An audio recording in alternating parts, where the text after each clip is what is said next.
Good morning, everybody. We're here with another video, and we're eating breakfast. Susanna made this wonderful egg bake. Let me get you a close-up of that. Here's the egg bake that Susanna made for us. It's actually really delicious. She used an onion that's really sweet, and so it adds a little bit of sweetness to the meal. I used eggs, feta, spinach, onion, garlic, some other spices. Super easy. I'll probably do a video about how to make this later on. But in this video, I'm going to be taking you along for a little bit of an adventure. We've had an issue. So yesterday we went to go ahead and look at a house for sale. I know that sounds crazy, but we went to go look for a house, and it was like 2.5 hours away from where we're currently parked. So we just drove the Jeep. We didn't drive the camper. And on the way back, if you remember, like when we were in Vermont, our Jeep was having problems. Well, it started having the same problem again. Last time I replaced the thermostat and it solved it. So I'm not sure if there's air in the line this time or if I just need to put a new thermostat in my Jeep every month. I mean, that would be crazy if that was the case. But either way, I have to fix the Jeep today because we need a reliable Jeep. We've got a lot of stuff going on that we need to use the Jeep for. We can't just have a broken down vehicle. So, and if you watched my Prius video, we sold the Prius. So now we are down to not having a second car other than the camper. And I don't want to drive the camper everywhere we have to go. So we got to go fix the Jeep. Susanna is filling my water for me before I leave. Thanks, Susanna. You're welcome. And I'm getting ready to go. It's like 60 degrees outside, so I got this flannel on, and we're gonna go get this part for the Jeep, and I'm gonna check beforehand and see if maybe there might just be a lack of fluid in the radiator. If that's the case, then I'll just top off the fluid and hope for the best. But I do have to drive like an hour and a half later on today one way and an hour and a half back, so I do have to drive like 3 hours in this Jeep today, and I just want it to be reliable. See you in a bit.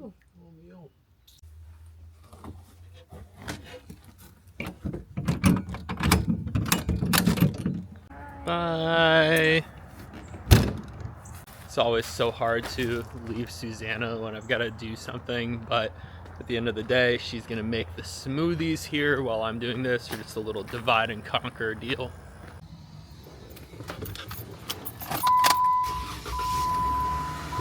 For those of you that don't remember what the problem is, the engine temperature would go up really high if I was going uphill or at highway speeds, and it started to do that again, and the auxiliary fan would be running a ton. So just want to kind of rule everything out right now.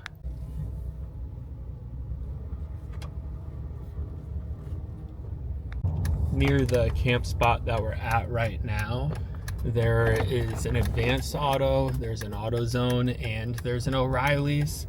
So I went to O'Reilly's to get the one that I have right now in there, the thermostat that I have right now. And that thermostat is broken, so we're here at Advanced Auto, and hopefully they have a thermostat that's maybe a little bit more advanced.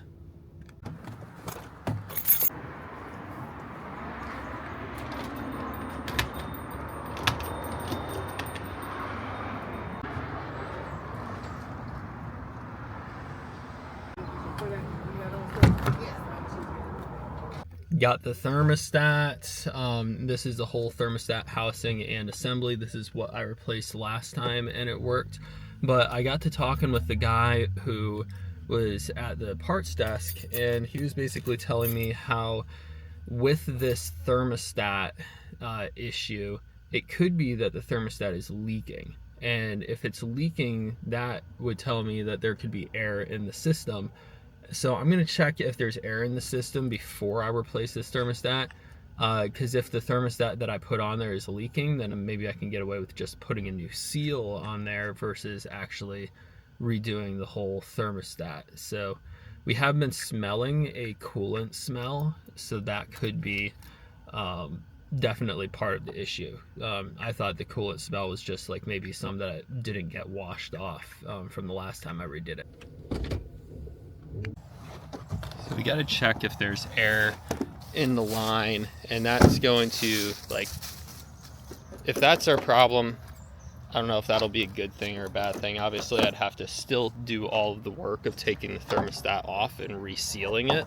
First things first is the engine is up to operating temperature, but when I put my hand on this is cool to the touch, and this is the radiator cap. So I doubt that the engine is actually opening up the thermostat, so I'm just going to go ahead and say it's a thermostat on this one.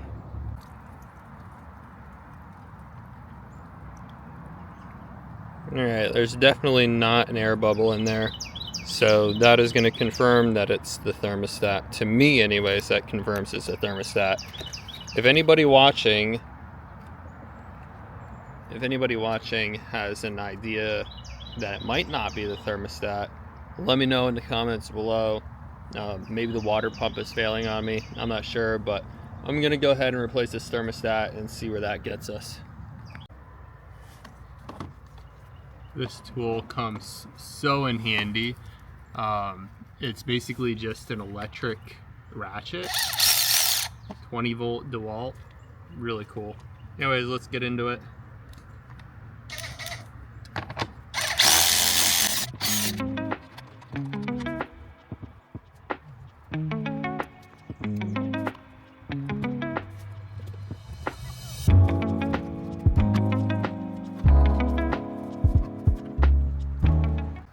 As with any of my videos here, this is not a how-to video. This is not how you should do it, but I'm just gonna kind of give you a little rundown of how I'm working on this.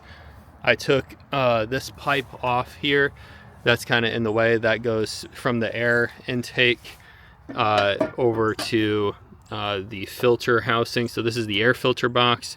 This is the throttle body air intake thing. Right here, this is the thermostat and thermostat housing. So as you can tell, that is in the way. And there's this one plug that you unplug. I think that's the mass airflow sensor. And that's basically the whole job there. Taking this out, putting it back in. There's a bleeder screw right on the top. And so making sure that it's bled at the end. And I kind of did another video where I went into more detail on this, but again, none of these videos are how-to videos. If you screw up your own vehicle by following this, it's not my fault. Clearly I had to do this. This is my third time doing this within a year on this Jeep, so I'm not really sure if Jeeps just run through thermostats like crazy or if I just keep getting defective ones, but here we are.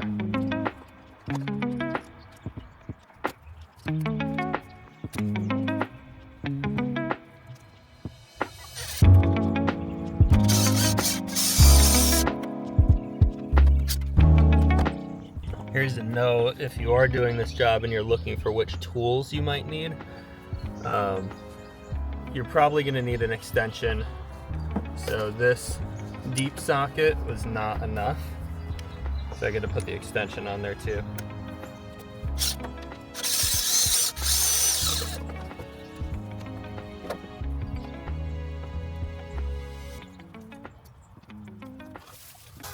Here's the new thermostat. I did go ahead and the guy at AutoZone recommended that I put some oil around the seal. So I put some oil around that seal and we're gonna go ahead and put it on.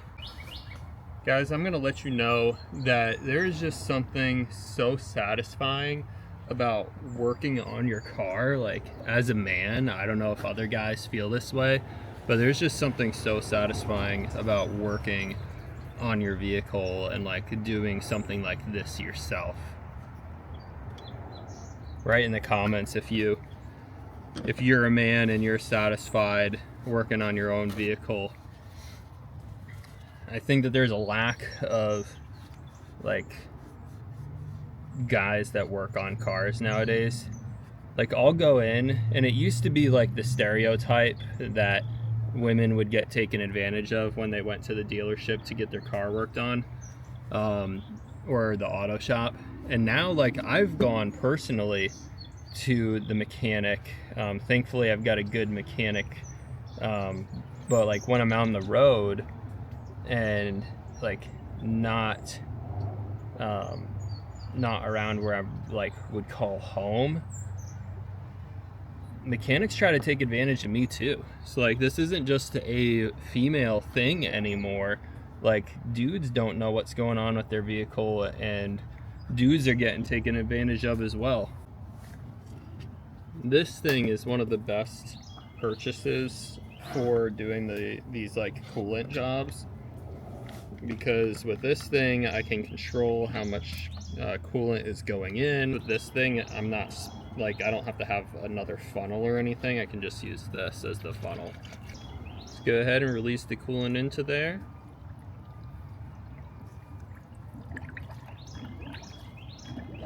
Getting out those air bubbles.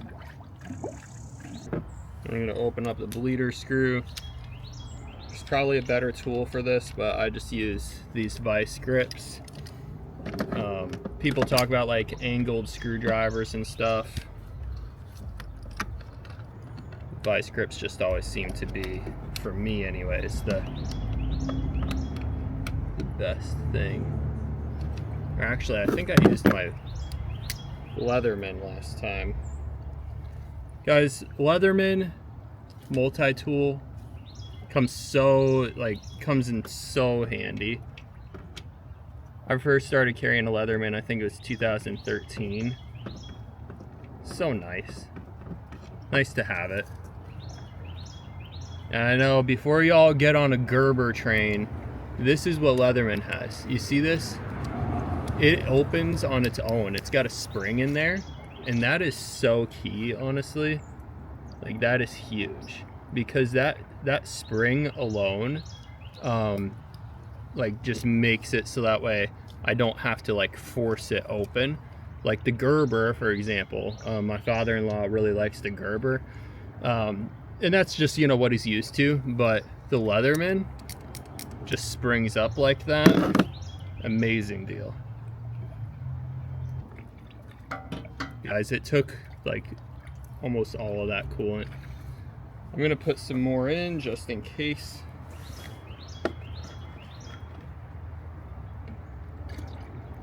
Because now we have to cycle the engine on just to make sure that it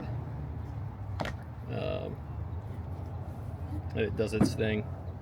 Gets all the air out of the actual engine now. See, when I'm squeezing this, there's still air bubbles coming out. And I do have this parked on an incline as well.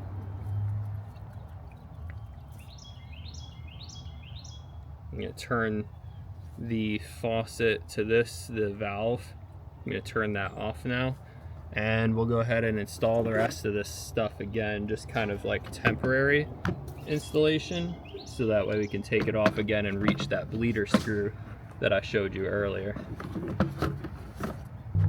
Going back into that story that I was telling you earlier, I went to a repair shop and they had quoted me like over $6,000 worth of stuff to do to my RV, and something just didn't feel right and everything. I ended up leaving that repair shop and going to a different one, and it was like a few $100 to get everything done that I wanted to get done.